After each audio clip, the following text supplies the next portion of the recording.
ناجی جب شراب اور رقص میں محو ہوتا تھا تو کوئی مقل ہونے کی جرت نہیں کر سکتا تھا۔ صرف دربان کو معلوم تھا کہ وہ کون سا ضروری کام ہے جس کی خاطر ناجی عیش و طرب کی محفل سے اٹھا کرتا ہے، ورنہ وہ اندر آنے کی جرت نہ کرتا۔ اس کی بات سنتے ہی ناجی باہر نکل گیا اور دربان اسے دوسرے کمرے میں لے گیا۔ وہاں سوڈانی لباس میں ملبوس ایک ادھیڑ عمر آدمی بیٹھا تھا۔ اس کے ساتھ ایک جوان لڑکی تھی۔ ناجی کو دیکھ کر وہ اٹھی۔ ناجی اس کے چہرے اور خط کاٹ کی دلکشی دیکھ کر ٹھٹک گیا۔ وہ عورتوں کا شکاری تھا۔ اسے عورتیں صرف اپنی عیاشی کے لیے درکار نہیں ہوتی تھیں، ان سے وہ اور بھی کئی کام لیا کرتا تھا، جن میں ایک یہ تھا کہ وہ نہایت خوبصورت اور عیار لڑکیوں کے ذریعے بڑے بڑے افسروں کو اپنی مٹھی میں رکھتا تھا، اور ایک کام یہ بھی تھا کہ وہ انہیں امیروں وزیروں کو بلیک میل کرنے کے لیے استعمال کرتا تھا، اور ان سے وہ جاسوسی بھی کراتا تھا۔ جس طرح قصاب جانور کو دیکھ کر بتا دیتا ہے کہ اس کا گوشت کیسا ہے، اسی طرح ناجی لڑکی کو دیکھ کر اندازہ کر لیا کرتا تھا کہ وہ کس کام کے لیے موزوں ہے۔ لڑکیوں کے بیوپاری اور بردہ فروش اکثر ناجی کے پاس مال لاتے رہتے تھے۔ یہ آدمی بھی ایسے ہی بیوپاریوں میں سے لگتا تھا۔ لڑکی کے متعلق اس نے بتایا کہ تجربے کار ہے، ناچ بھی سکتی ہے، اور پتھر کو زبان کے میٹھے زہر سے پانی میں تبدیل کر سکتی ہے۔ ناجی نے اس کا تفصیلی انٹرویو لیا۔ وہ اس فن کا ماہر تھا۔ اس کے مطابق اس نے لڑکی کا امتحان لیا اور اس نے یہ رائے قائم کی کہ جس کام کے لیے وہ ایک اور لڑکی کو تیار کر رہا تھا، اس کے لیے یہ لڑکی تھوڑی سی ٹریننگ کے بعد موزوں ہو سکتی ہے۔ سودا طے ہو گیا۔ بیوپاری قیمت وصول کر کے چلا گیا۔ ناجی لڑکی کو اس کمرے میں لے گیا جہاں اس کے دو ساتھی رقص اور شراب سے دل بہلا رہے تھے۔ اس نے لڑکی کو ناچنے کے لیے کہا۔ لڑکی نے جب چوغا اتار کر جسم کو دو ہی بل دیے تو ناجی اور اس کے ساتھی تڑپ اٹھے۔ پہلی دونوں ناچنے والیوں کے رنگ پیلے پڑ گئے۔ اس نئی لڑکی کے سامنے ان کی قدر و قیمت کم ہو گئی تھی۔ ناجی نے اسی وقت محفل برخاست کر دی اور اس لڑکی کو اپنے پاس بٹھا کر سب کو باہر نکال دیا۔ لڑکی سے نام پوچھا تو اس نے زکوئی بتایا۔ ناجی نے اسے کہا، زکوئی، تمہیں یہاں لانے والے نے بتایا تھا کہ تم پتھر کو پانی میں تبدیل کر سکتی ہو۔ میں تمہارا یہ کمال دیکھنا چاہتا ہوں۔ وہ پتھر کون ہے؟ زکوئی نے پوچھا۔ نیا امیر مصر، ناجی نے جواب دیا۔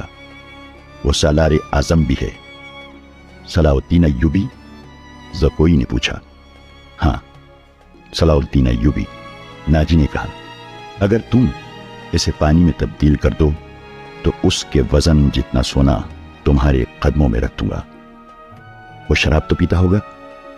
نہیں، ناجی نے جواب دیا۔ شراب، عورت، ناچ گانے اور تفریح سے وہ اتنی ہی نفرت کرتا ہے جتنی ہر مسلمان کنزیر سے کرتا ہے۔ میں نے سنا تھا کہ آپ کے پاس لڑکیوں کا ایسا طلسم ہے جو نیل کی روانی کو روک لیتا ہے۔ زکوئی نے کہا۔ کیا وہ طلسم بیکار ہو گیا ہے؟ میں نے ابھی آزمایا نہیں، ناجی نے کہا۔ یہ کام تم کر سکتی ہو۔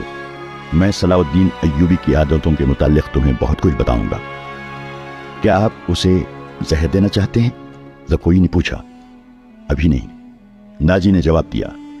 میری اس کے ساتھ کوئی دشمنی نہیں، میں صرف یہ چاہتا ہوں کہ وہ ایک بار کسی تم جیسی لڑکی کے جال میں پھنس جائے، پھر میں اسے اپنے پاس بٹھا کر شراب پلاؤں۔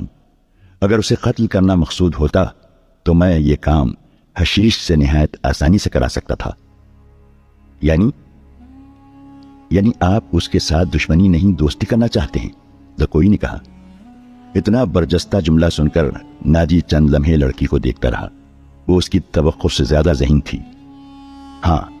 ہاں زکوئی، ناجی نے اس کے ملائم بالوں پر ہاتھ پھیر کر کہا۔ میں اس کے ساتھ دوستی کرنا چاہتا ہوں، ایسی دوستی کہ وہ میرا ہم نوالا ہم پیالہ بن جائے۔ آگے میں جانتا ہوں کہ مجھے اس سے کیا کام لینا ہے، ناجی نے کہا اور ذرا سوچ کر بولا۔ لیکن میں تمہیں یہ بھی بتا دینا ضروری سمجھتا ہوں کہ ایک جادو صلاح الدین ایوبی کے ہاتھ میں بھی ہے۔ اگر تمہارے حسن اور ناز و انداز پر اس کا جادو چل گیا تو میں تمہیں زندہ نہیں رہنے دوں گا۔ اگر تم نے مجھے دھوکہ دیا تو تم ایک دن سے زیادہ زندہ نہیں رہ سکو گی۔ صلاح الدین ایوبی تمہیں موت سے بچا نہیں سکے گا۔ تمہاری زندگی اور موت میرے ہاتھ میں ہے، تم مجھے دھوکہ نہیں دے سکوگی، اسی لیے میں نے تمہارے ساتھ کھل کر باتیں کی ہیں، ورنہ میرے رتبے اور حیثیت کا آدمی ایک پیشہ ور لڑکی کے ساتھ پہلی ملاقات میں ہی ایسی باتیں کبھی نہ کرتا۔ یہ آپ کو آنے والا وقت ہی بتائے گا کہ کون کس کو دھوکہ دیتا ہے، زکوئی نے کہا۔ مجھے یہ بتائیے کہ صلاح الدین ایوبی تک میری رسائی کس طرح ہوگی؟ میں اسے ایک جشن میں بلا رہا ہوں، ناجی نے کہا۔ اسے رات اپنے ہاں رکھوں گا اور تمہیں اس کی خوابگاہ میں داخل کر دوں گا۔ میں نے تمہیں اسی مقصد کے لیے بلایا ہے، آگے میں سنبھال لوں گی۔ وہ رات گزر گئی اور پھر اور کئی راتیں گزر گئیں۔ صلاح الدین ایوبی انتظامی کاموں میں اور نئی فوج تیار کرنے میں اتنا مصروف رہا کہ ناجی کی دعوت قبول کرنے کا وقت نہ نکال سکا۔ علی بن سفیان نے اسے ناجی کے متعلق جو رپورٹ دی اس سے وہ پریشان ہو گیا۔ اس نے علی سے کہا، تو اس کا مطلب یہ ہے کہ یہ شخص صلیبیوں سے زیادہ خطرناک ہے، یہ ایک سانپ ہے جسے مصر کی امارت آستین میں پال رہی ہے۔ علی بن سفیان نے ناجی کی تقریب کاری کی تفصیل سنائی کہ اس نے کس طرح کس بڑے آدمی کو اپنے ہاتھ میں لیا اور انتظامیہ میں من مانی کرتا رہا۔ پھر کہا، اور جس سوڈانی سپاہ کا وہ سالار ہے وہ ہماری بجائے اس کی وفادار ہے، کیا آپ اس کا کوئی علاج سوچ سکتے ہیں؟ صرف سوچ ہی نہیں سکتا، صلاح الدین ایوبی نے جواب دیا۔ علاج شروع کر چکا ہوں۔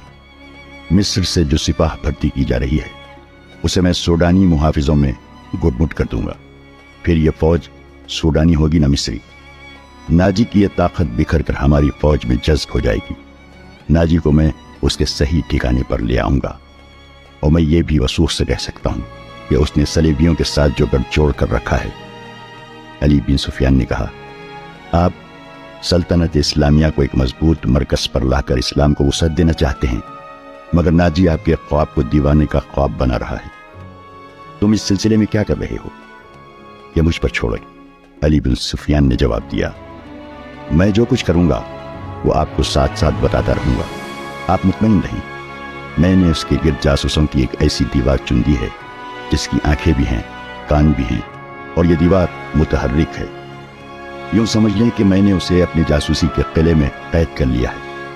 صلاح الدین ایوبی کو علی بن سفیان پر اس قدر اعتماد تھا کہ اس سے اس کی درپردہ کارروائی کی تفصیل نہ پوچھی۔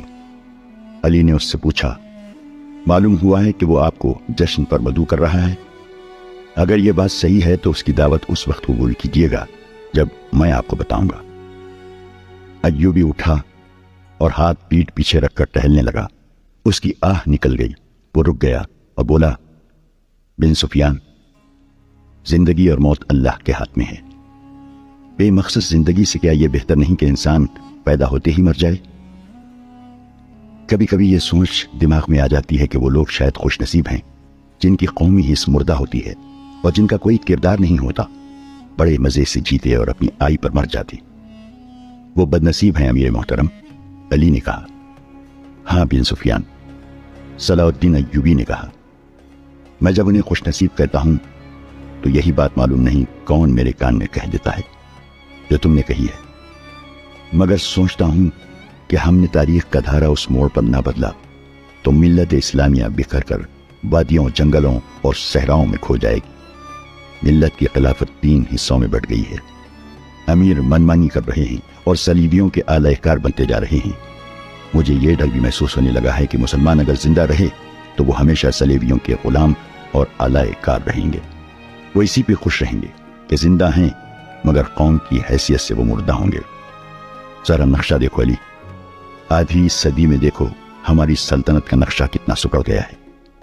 وہ خاموش ہو گیا، سر جھکا کر ٹہلنے لگا، پھر رک گیا اور سر کو جھٹک کر علی بن سفیان کو دیکھا۔ کہنے لگا، جب تباہی اپنے اندر سے اٹھے تو اسے روکنا محال ہوتا ہے۔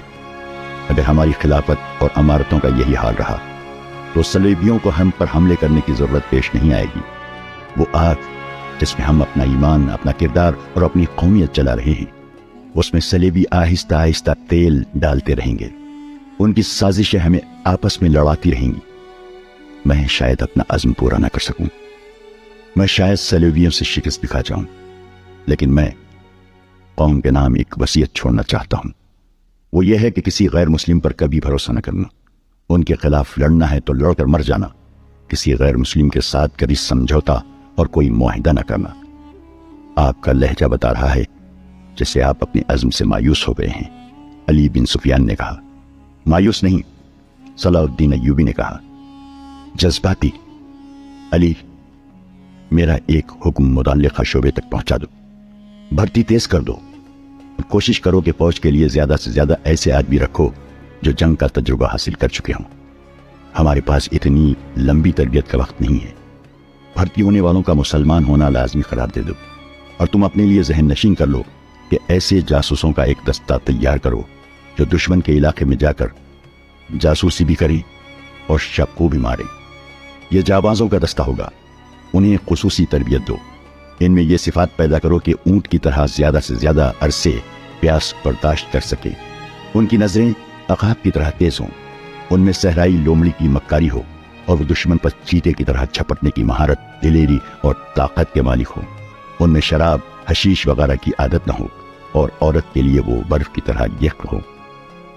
بھرتی تیز کرا دو بن سفیان، اور یاد رکھو میں ہجوم کا قائل نہیں، مجھے لڑنے والوں کی ضرورت ہے، خواہ تعداد تھوڑی ہو، ان میں قومی جذبہ ہو اور وہ میرے عزم کو سمجھتے ہوں، کسی کے دل میں یہ شبہ نہ ہو کہ اسے کیوں لڑایا جا رہا ہے۔ اگلے 10 دنوں میں ہزارہ تربیت یافتہ سپاہی امارت مصر کی فوج میں آ گئے۔ ان 10 دنوں میں ناجی نے زکوئی کو ٹریننگ دے دی کہ وہ صلاح الدین ایوبی کو کون کون سے طریقے سے اپنے حسن کے جال میں پھانس کر اس کی شخصیت اور اس کے کردار کو کمزور کر سکتی ہے۔ ناجی کے ہمراز دوستوں نے زکوئی کو دیکھا تو انہوں نے بلا خوف تردید کہا کہ اس لڑکی کو مصر کے فرعون دیکھ لیتے تو خدائی کے دعوے سے دستبردار ہو جاتے۔ ناجی کا جاسوسی کا اپنا نظام تھا، بہت تیز اور دلیر۔ وہ معلوم کر چکا تھا کہ علی بن سفیان صلاح الدین ایوبی کا خصوصی مشیر ہے، اور عرب کا معنی ہوا سراغ رساں۔ اس نے علی کے پیچھے اپنے جاسوس چھوڑ دیے تھے، اور اس نے علی کو قتل کرا دینے کا منصوبہ بھی بنا لیا تھا۔